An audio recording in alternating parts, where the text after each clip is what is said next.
तुमने रियलाइज नहीं किया होगा पर हाल के ही कुछ टाइम में चाइनीज पॉप कल्चर से तुम कितना इर्द गिर्द इन्फ्लुएंस होते जा रहे हो। जहां soft power the greatest power to hold in this universe, कि अगर आप इंसान चाहे कैसे भी हो मगर अगर आपका काम कमाल का है तो आपकी कमियों को नजरअंदाज कर दिया जाता है। जहां आपको अंदाजा नहीं होगा पर पिछले 1-1.5 सालों में चाइनीज पॉप कल्चर से आप इतने ज्यादा सराउंड हो चुके हो कि उसे नजरअंदाज नहीं किया जा सकता एंड आपको रियलाइज भी नहीं होता कि एक मिनट, एक टाइम पे हॉलीवुड एंड वेस्टर्न मीडिया से आप इतना ज्यादा सराउंडेड थे बट अब चाइनीज। जहां पे अब वो जमाना गया कि जब पहले कहा जाता था कि चाइना का माल रस्ते का सस्ते का जोड़ जाड़ के दिखा दिया जाता है, पर अब नहीं।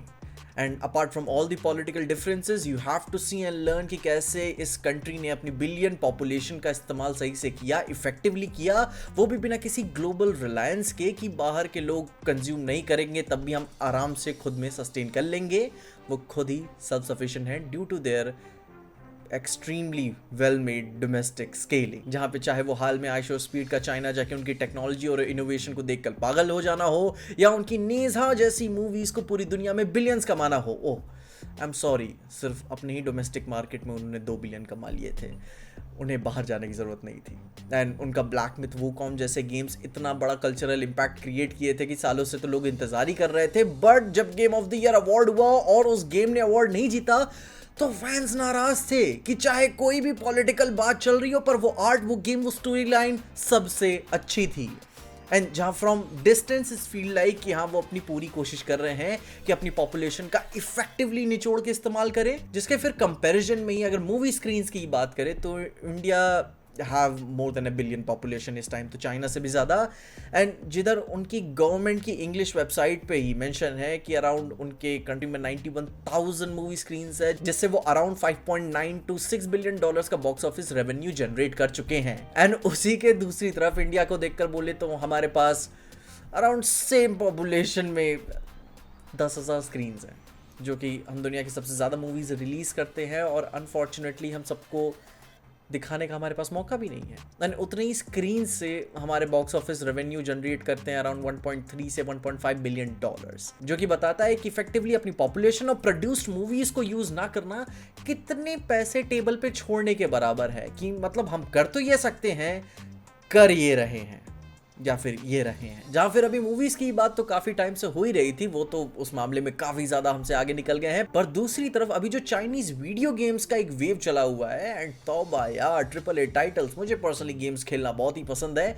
एंड पिछले 1 साल में मैंने बहुत ही ज्यादा चाइनीज वीडियो गेम्स देखे एंड ऐसा लग रहा है कि नहीं मैं ये भी खेलूंगा वो भी खेलूंगा, ऑलमोस्ट सभी अच्छा लग रहा है। इट ऑलमोस्ट फील्स लाइक कि उन्हें किसी तरीके की सब्सिडी मिली हो एंड अलग अलग स्टूडियोज ने एक साथ काम करना शुरू किया हो, एंड सबके ट्रेलर्स अराउंड उसी 1-2-3 महीनों के अंदर ही सबका एक साथ आपको देखने को मिला होगा। एंड कई सारे एग्जांपल्स हैं, जैसे कि बहुत ही सक्सेसफुल था Genshin Impact, Phantom Zero, Black Myth Wukong का नया वाला वर्जन, एक नया गेम आ रहा है उसी स्टूडियो की तरफ से राइट गेम्स के टाइटल्स में, जिसमें वैलोरेंट के लोग पागल ही हुए रहते हैं, मार्वल का राइवल्स डिवीजन। एंड उन्होंने भी एक चाइनीज कंपनी को चूज किया अपने गेम बनाने के लिए, जो कि वो उनका अब तक का सबसे सक्सेसफुल गेम बना है। मैं भी कई बार खेलता हूँ, जिसके ऊपर मैं तो एक्विजिशन और इन्वेस्टमेंट्स के ऊपर से बात तो हम छोड़ ही देते हैं। एंड अगर आप पॉप कल्चर के पार्ट हो तो आपको पता ही होगा कि कैसी स्टूडियोज, वीडियो गेम वाला या फिर मूवीज सिर्फ उतने तक बनाकर ही वो नहीं रुक जाते, वो पूरा इनके अराउंड एक इकोसिस्टम क्रिएट करते हैं, जैसे कि मर्च हो गया, live events, anime, series, social activations, concert, live events, TV shows, foreign talent को अपने कंटेंट में इंटीग्रेट करना कि तुम हमारे पास आओ, हमारे कंटेंट में इंटीग्रेट हो, हम बस तुम्हें एक इन्फ्लुएंस देंगे, जैसे कि टिकटॉक एंड वगैरह वगैरह चीज़ें। जहाँ आई अंडरस्टैंड कि it's not all la la land and इस अनस्टॉपेबल डोमिनेशन की एक कॉस्ट है जिसे कोई ना कोई चुकार हाई होगा। एंड वो जितनी भी कमियां हैं, जो नेगेटिव्स हैं, आपको कमेंट्स में कोई ना कोई बता ही देगा। पर सोचने वाली बात है कि with even all these internal limits, इनका कंबाइंड स्केल, कैपिटल और स्ट्रैटेजी इन्हें एक्सट्रीमली कंपेटिटिव बनाता है। और वो क्यों है?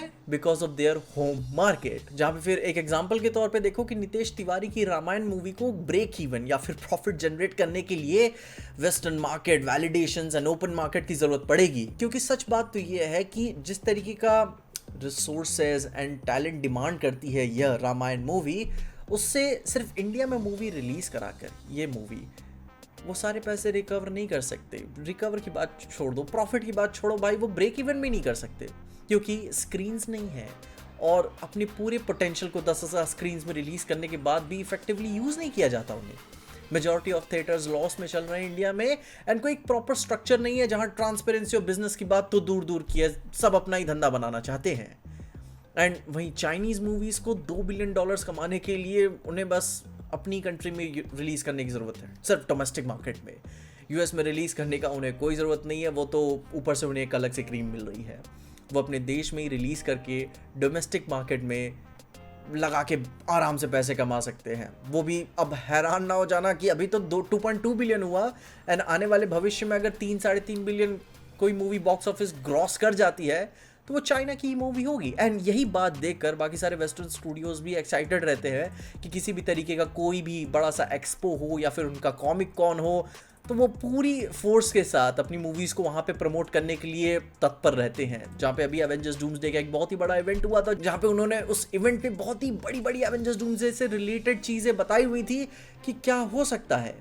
एंड वो दिखाता है कि कैसे यूएस को भी चाहिए कि हाँ उनकी मूवीज़ चाइना में रिलीज़ हुए क्योंकि सबसे ज़्यादा पैसा वहीं से आता है।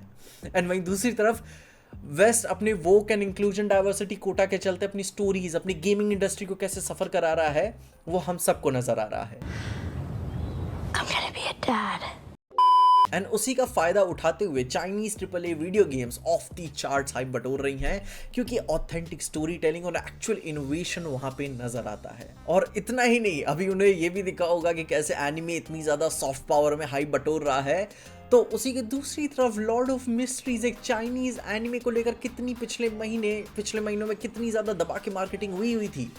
एंड जिन्होंने देखा वो बताया भी रहे थे कि हाँ एक्चुअली में ये कैसा शो अच्छा है।